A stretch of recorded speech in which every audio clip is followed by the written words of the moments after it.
नमस्कार. आज आपण करणार आहोत अगदी गरमागरम आणि चटकदार असं पिठलं. तुम्ही माझ्या या पद्धतीने एकदा नक्की पिठलं करून बघा. घरात ते सगळे चाटून पुसून पिठलं खातील बघा. त्यासाठी आपल्याला फोडणी द्यायची आहे. तर इथे मी तेल गरम करून घेतलेलं आहे. त्यामध्ये आपल्याला घालायचे आहे जिरे. जिरे इथे मी अर्धा चमचा घेतलेला आहे. जिरे चांगले फुलले की मग त्यामध्ये कढीपत्त्याचे काही पानं घालायचे आहेत.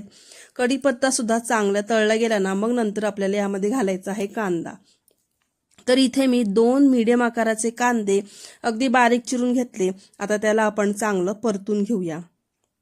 अगदी 1-1.5 मिनिटं कांदा परतला गेला की मग यामध्ये आपल्याला घालायचा आहे एक ठेचा. तर ठेचा करायसाठी मी इथे 4 ते 5 हिरव्या मिरच्या, 7 ते 8 लसणाच्या पाकळ्या आणि 1 पाव चमचा जिरे घेतलेले आहेत. ते खलबत्त्यामध्ये चांगलं आबडधोबड असं कुटून घेतलं. तुम्ही मिक्सरमधनं हा ठेचा फिरून घेतला तरी सुद्धा चालेल.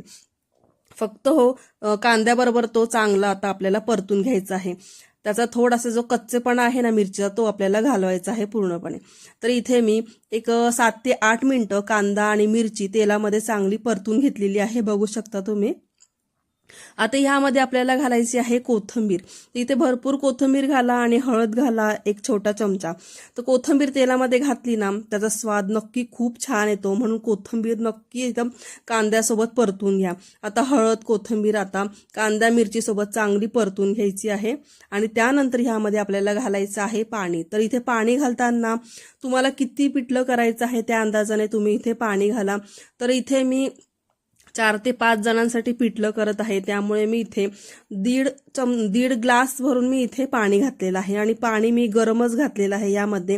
आता लगेचच आपल्या या पिठल्याच्या पाण्याला आता उकळी येईल आणि उकळी आल्यानंतर मग ह्यामध्ये आपल्याला घालायचं आहे मीठ. तर इथे चवीनुसार मीठ घालायचं आणि लगेचच आता ह्यामध्ये आपल्याला पीठ घालायचं आहे.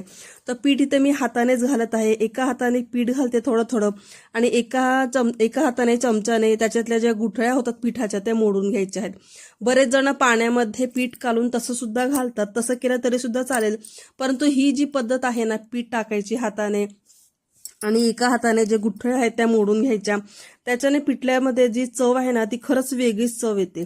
तर तुम्ही म्हणताल मग गाठी भरपूर होतात. तर हे बघा असं चमचा घ्यायचा आणि चमच्याने जे गाठी आपल्याला ज्या मोठ्या मोठ्या गाठी दिसतात ते ना त्या अशा चमच्याने दाबून दाबून फोडून घ्यायच्या आहेत आणि मस्तपैकी मग नंतर पीठ आहे ना असं हलवून घ्यायचं आणि जवळपास एक 7 ते 8 मिनिटं झाकण ठेवून आपल्याला आता हे पीठ शिजवून घ्यायचं आहे. तर इथे मी चांगलं 8 मिनिटंभर पिठलं हे चांगलं शिजवून घेतलं. आता बघू शकता तुम्ही मस्त सुंदर असा त्याला रंग आलेला आहे आणि अगदी घमघमाट सुटलेला आहे पिठल्याचा. आता यामध्ये वर्ण पुन्हा कोथिंबीर टाकायची आणि आता आता वर्ण आपल्याला एक तडका द्यायचा आहे.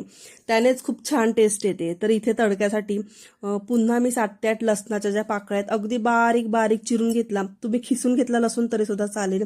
तेलामध्ये तो चांगला तळून घ्यायचा आहे. नंतर मी 1 चमचाभर तिखट तेलामध्ये टाकलं आणि चांगलं मिक्स केला आणि तडका तो मी या पिठल्यावर टाकलेला आहे. तर तुम्ही अशा पद्धतीने एकदा नक्की करून बघा. नक्कीच घरातल्यांना आवडेल.